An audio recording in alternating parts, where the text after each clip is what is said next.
It only took 3 seconds to turn 4 years of loyalty into suspicion. I counted them. 1. The glass door to the conference room slammed open, shaking the frame so hard one of the ceiling lights flickered. 2. 12 heads snapped toward the doorway, eyes wide as if they already sensed the storm behind it. 3. Victor Langston, CEO of Orion Stratagem, marched in with a folder in his hand, eyes locked on mine, and hissed, "It's always the quiet ones." The room froze. I didn't move. No one did. The air turned heavy, thick with confusion and dread. Victor threw the folder across the table. It slid to a stop right in front of me, splaying open with pages of printed spreadsheets, red ink annotations circling numbers I'd seen before. But never like this. 12 people.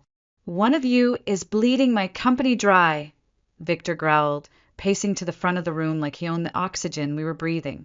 $2.3 million. Gone. Siphoned over the past 8 months. Through this team. This very room. I could feel the temperature drop around me, or maybe it was just the cold sweat rising along my back. "I'm Julia Winslow, 33, financial compliance specialist at Orion Stratagem. For years at this company. For years of staying late, documenting everything, playing the part of the meticulous, invisible backbone.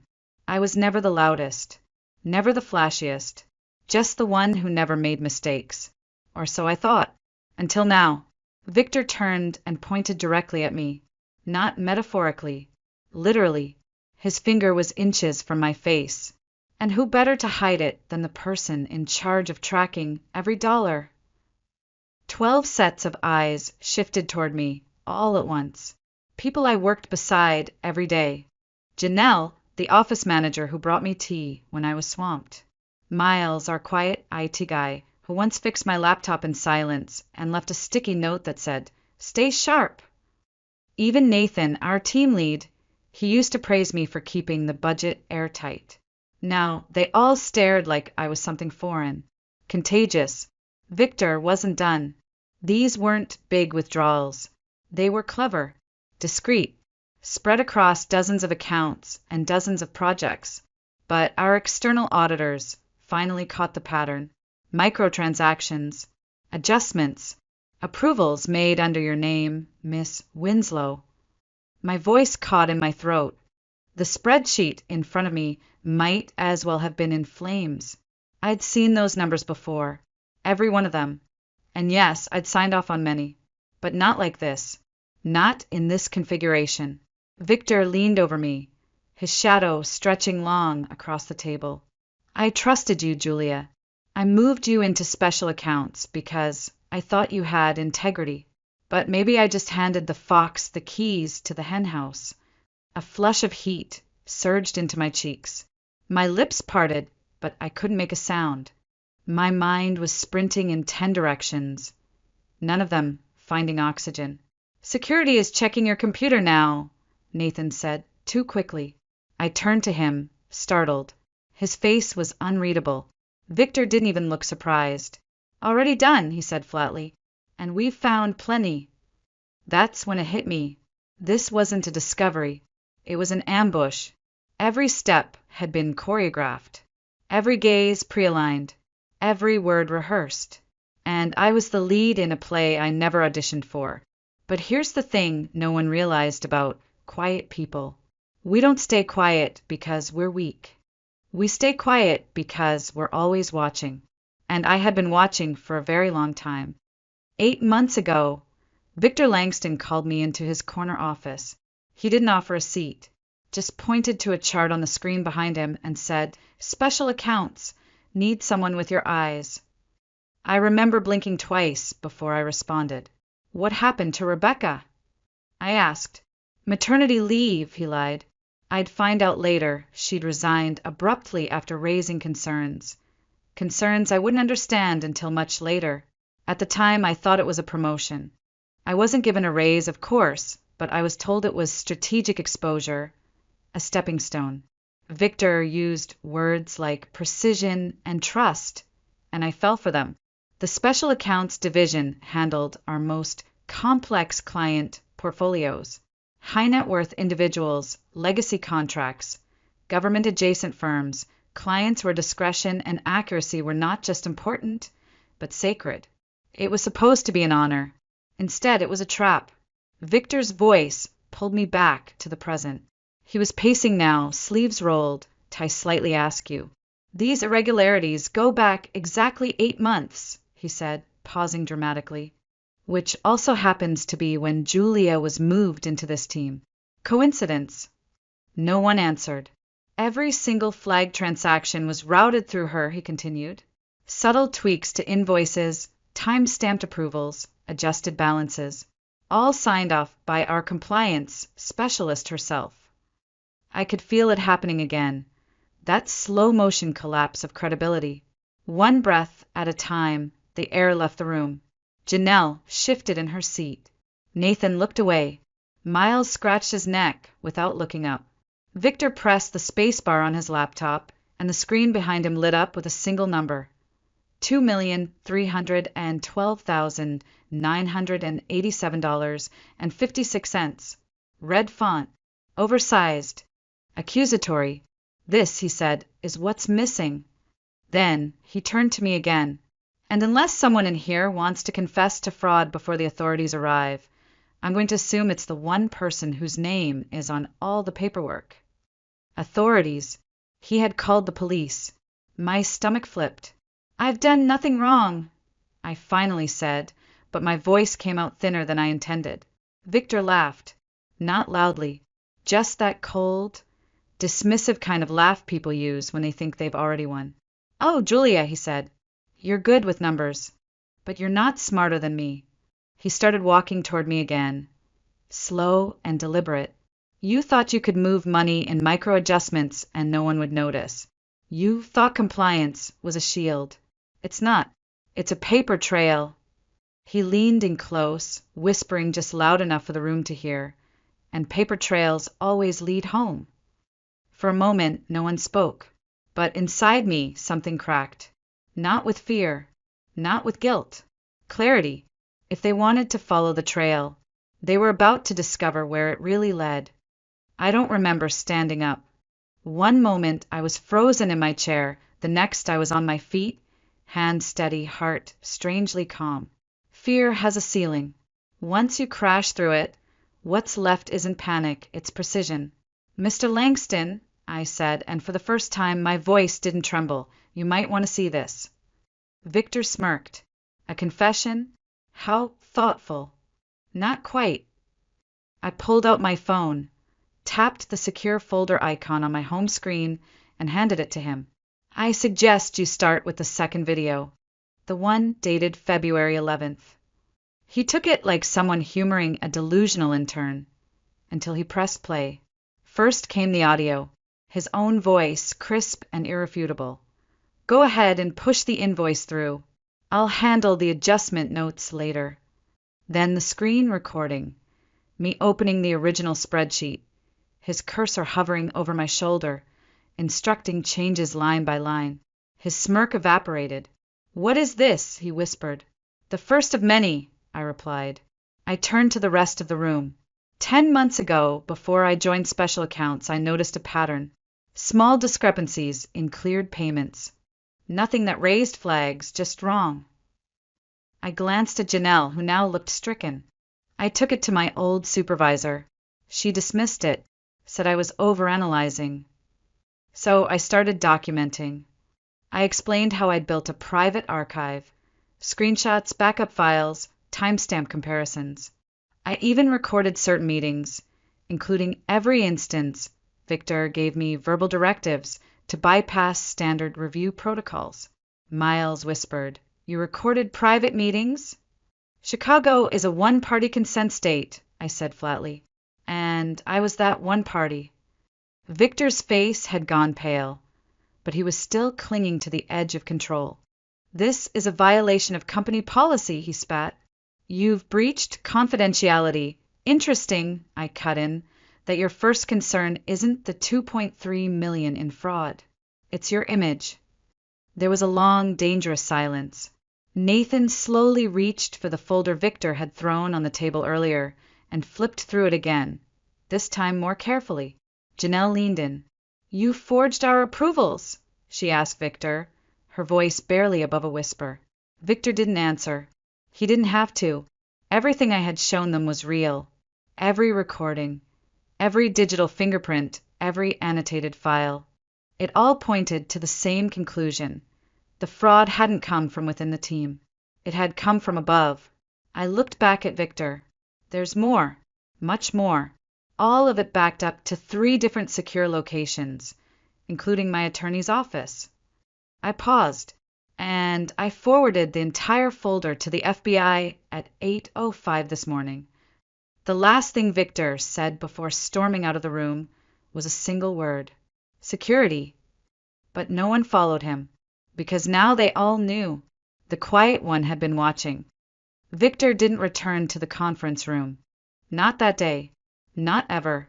Security showed up 5 minutes later. 2 men in black polos who looked confused until Janelle calmly pointed toward the CEO's office and said, "You might want to knock first." One of them raised an eyebrow but obeyed.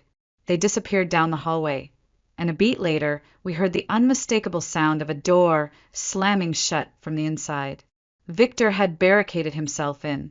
I sank back into my chair, my knees finally registering their exhaustion. The adrenaline was crashing out of my bloodstream fast, leaving a hollow cold behind. I wrapped my arms around myself, suddenly aware of how hard I was shaking.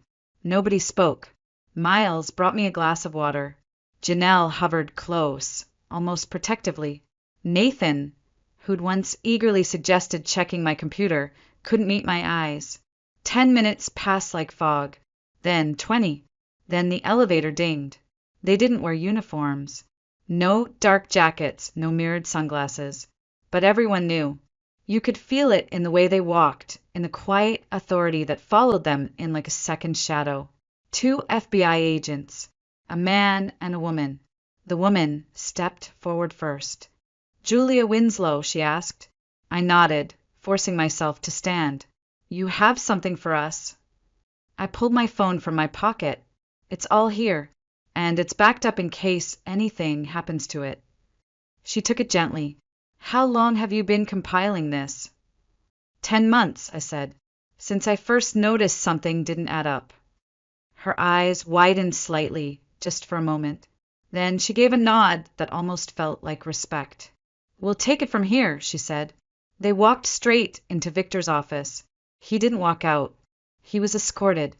Not in handcuffs, not yet, but everyone could see the white knuckles, the clenched jaw, the way his eyes never left mine as he passed through the room. He stopped beside me just long enough to whisper something only I could hear. "You'll regret this." His breath was sour with fear. "No one hires a whistleblower, Julia." Then he was gone. I didn't cry. I didn't smile. I didn't feel anything. I was too drained to even process what had just happened. The room slowly emptied, people scattering like ash after a fire. I remained seated at the long glass table, alone in the silence that followed the storm. 2 hours later, I was still sitting there when my phone rang. Unknown number. I almost didn't answer, but something told me to. "Julia, it's Sienna." Her voice was low, cautious. "Sienna." I repeated, confused. She'd been out on medical leave for weeks. "I heard what happened. Everyone has. I'm calling because the board wants to meet with you." I blinked. "Why?" "They're not saying yet. But you should know. They've already suspended 3 other executives. This isn't just about Victor anymore." She paused, then added quietly, "They think you might be the only one left they can trust." The next morning, I walked into Orion Stratagem's executive wing for the first time without a badge escort. The receptionist didn't ask who I was there to see. She just nodded and said, "They're waiting in Conference B." Funny. Yesterday, I'd been a liability. Today, I was suddenly indispensable. The room was nothing like the conference table I'd been humiliated at 24 hours earlier. This one was all walnut wood, leather chairs, and floor-to-ceiling views of Chicago's skyline. 7 people sat waiting, some familiar faces from the board, some I'd only seen in annual reports. The chairwoman, Diane Mercer, stood as I entered.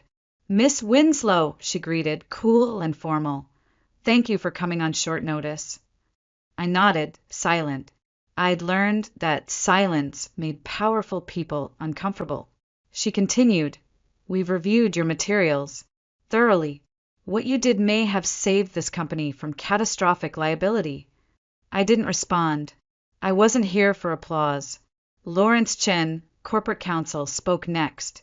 "The fraud goes deeper than we thought. 18 months, 7 executives. 4 already resigned. 3 are contesting termination." My throat tightened. I thought of the 11 others in special accounts. All of them had been collateral damage. What happens to my team? I asked. Diane folded her hands. "That's partly why we asked you here." She exchanged glances with Lawrence, then looked back at me. "We want you to lead the new financial compliance division. Director level. You'll report directly to the board. Choose your own staff. Substantial compensation increase." I blinked. I hadn't expected this. Not so soon. "Why me?" I asked. Lawrence replied, "Because you're the only one who acted with integrity, and because, frankly, we have a credibility problem." There it was. Not reverence. Not even respect. They needed me to save their image. Still, I didn't answer right away. "I'll consider it," I said finally. "But I have conditions." The room shifted. A ripple of surprise. Diane raised an eyebrow. "We're open to discussion." "First," I said, "a company-wide statement clearing my team's name. Not vague. Explicit. Every member exonerated. And bonuses. They deserve it." Lawrence scribbled a note. "Reasonable." "Second, I want to personally interview every finance department employee. Anyone who stays will report to me, and I need to trust them." More nods. "Third," I said, and this time I looked Diane in the eye, "I want Victor Langston's office." Silence. "That office is reserved for senior executives," someone muttered. "So was embezzling $2.3 million, I replied. "We're already off script." Diane studied me for a long moment, then nodded. "Done." I took a slow breath. Last one. No NDA. I won't slander the company, but I won't sign away my right to speak. That silenced the room. Lawrence adjusted his tie. "That's highly unusual. So is being almost arrested for someone else's crimes." No one argued. 45 minutes later, I walked out with everything in writing. Authority, autonomy, and something far more valuable than any of it, leverage. The next morning, I walked into Victor Langston's former office with a strange sense of detachment. The space was immaculate. Leather chairs, chrome fixtures, a mahogany desk so polished I could see my reflection in it. Just weeks ago, I'd stood outside this very room, waiting to be summoned. Now it was mine. I didn't celebrate. I didn't pose for a picture or call anyone to gloat. Instead, I sat down in his chair and let the silence press in. The walls still smelled like his cologne. There were faint grooves in the armrest where his fingers must have dug in during calls. It felt haunted. A knock broke the stillness. Janelle stepped in holding a tiny potted plant.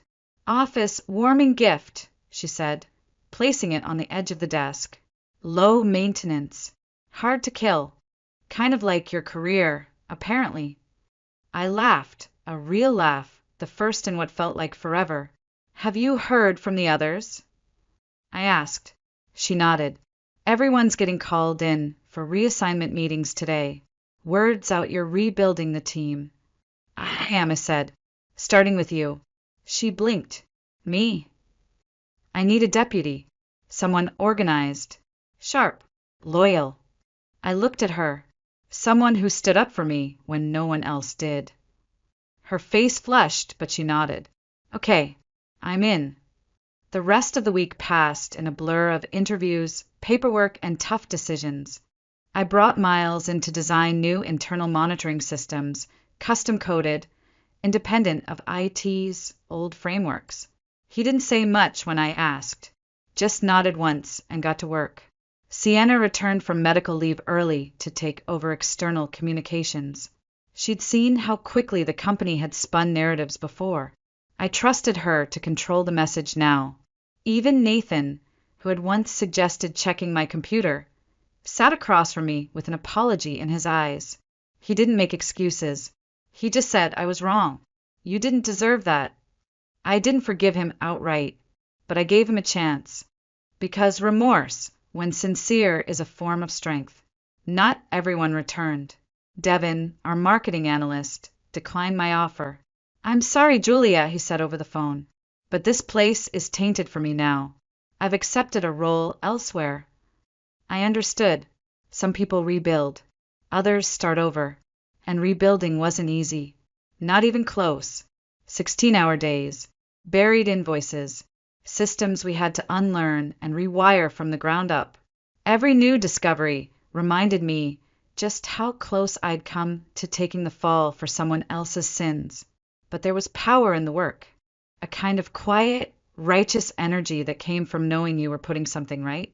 And from knowing that this time, you weren't alone. 3 months into the rebuild, things were beginning to stabilize. The new protocols, what the board had started calling the Winslow standards, were fully operational. Compliance training was mandatory across departments. Transparency wasn't just encouraged, it was expected. For the first time, I felt like we were building something honest. And then the message came. It was a Sunday evening.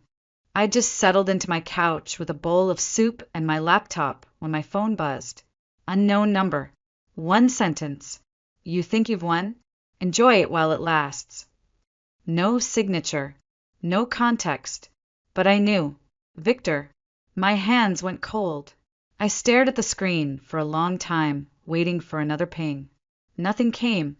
Just that one line and the weight it carried. I didn't sleep that night. Every creak of the apartment made me flinch. I double-checked the locks, then checked them again.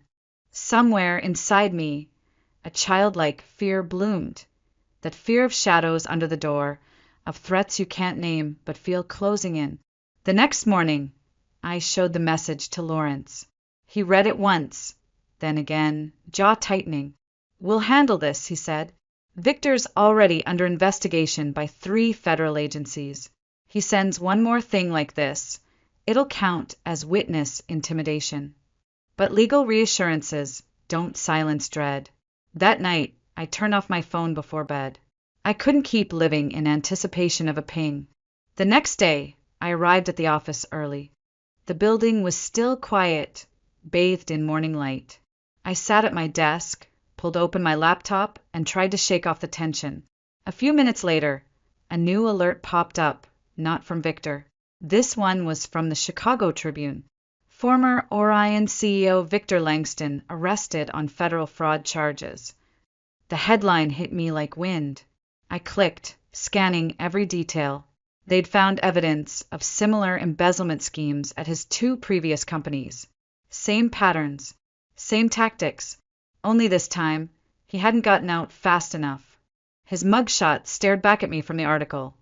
Eyes sunken, suit rumpled, deflated. And still, somehow, I felt no satisfaction. No triumph. Just exhaustion. Later that day, I ran into Diane Mercer in the elevator. She gave me a long look and said, "You saw the news?" I nodded. "The prosecutors called. They want you to testify." My heart skipped. Of course they did, because the story wasn't finished yet. The preliminary hearing was scheduled for a Tuesday morning in early December. The night before, I sat across from Lawrence in a dimly lit conference room, a legal pad in front of me, my pen untouched. "Just tell the truth," he said. "That's all you need to do." But it didn't feel that simple. Walking into that courtroom felt like walking into the same room I'd been ambushed in. Just colder, more sterile, with higher stakes. My suit was charcoal gray, plain but strong. My notes were organized in a slim black folder. My pulse was steady until I saw him. Victor Langston. He sat beside his attorney, thinner than I remembered, face lined with tension, suit hanging off his frame like borrowed armor. When he looked up and saw me, his expression shifted instantly, blank to venomous, like a switch being flipped. I didn't flinch. I took the stand, raised my right hand, swore the oath, and I began. I walked them through everything: how I was transferred to special accounts, the verbal instructions, the micro adjustments, the moment I realized what I was being positioned for. I referenced documentation, pointed to timestamps, even described the hesitation I felt before every compliance override he asked me to approve. Victor's lawyer tried to paint me as the opportunist. "Isn't it convenient," he asked, "that you were promoted shortly after accusing your superior of fraud?" "There was nothing convenient about any of this," I replied. "I lost colleagues. I lost sleep. I still triple-check my locks every night. But I didn't have a choice. It was either speak up or go to prison for something I didn't do." I could feel the jury watching me, not as some martyr or hero, but as a woman who simply refused to be erased. When the questioning ended, I stepped down and walked past Victor without making eye contact. Outside the courthouse, a crowd had gathered. Reporters called out, asking how it felt to take down my former boss, whether I considered myself a whistleblower or a role model. I said nothing, because this wasn't about glory. It was about survival. 6 months later, Victor Langston pled guilty to multiple counts of federal fraud. The details went public: gambling debts, shell accounts, exit strategies. He'd been preparing to disappear. He was sentenced to 8 years in federal prison, and Orion Stratagem survived. We lost clients at first, but then we gained new ones, companies who valued transparency, who wanted to work with people that had already been through fire and chosen integrity over protection. The Winslow standards became the new gold line in financial compliance. My team, those who stayed, became more than colleagues. We were survivors, and we had rebuilt something real, together. 1 year to the day after Victor Langston stormed into that glass conference room and accused me of stealing from the company I'd given everything to, I stood before my team in the new compliance division. We weren't dressed in suits that day. No conference table, no projector screens. Just people, real people, sitting in the lounge we'd repurposed from an unused executive break room. Another quiet rebellion. "I want to thank you," I said, looking around at them: Janelle, Miles, Santa, Nathan, even a few newer faces I'd personally vetted. A year ago, we were nearly destroyed by someone who thought power meant never being questioned. You could have left, found safer jobs, but you stayed. You chose to rebuild with me. Janelle raised her coffee mug and said, "We stayed because of you, Julia. You showed us what real leadership looks like." That night, I sat alone in what was once Victor's office. It didn't feel haunted anymore. It felt earned. I looked out at the Chicago skyline and thought about how far I'd come. I never wanted power. I never asked to be the center of anything. All I ever wanted was to do my job well and be treated with basic respect. Instead, I had been dragged into a war I didn't start, but I finished it. And somewhere along the way, I became someone I never expected to be. 2 years after the day everything collapsed, I was promoted to CFO, the youngest in the company's history. That afternoon, a plain white envelope arrived on my desk. No return address. Inside was a newspaper clipping of my promotion, and one handwritten line in familiar ink. "Congratulations. You won." No name, no threat, just that. I didn't respond. Some victories don't need acknowledgement. Sometimes living well really is the best revenge. So if you're watching this and something in my story feels familiar, if you're the quiet one in the room, the careful one, the one who always notices what others miss, know this: your silence isn't weakness. Your attention isn't overthinking. It might just be your greatest strength. And if you're the kind of person who abuses power, who thinks no one's watching, you should remember something. 2. The quiet ones are watching. Always.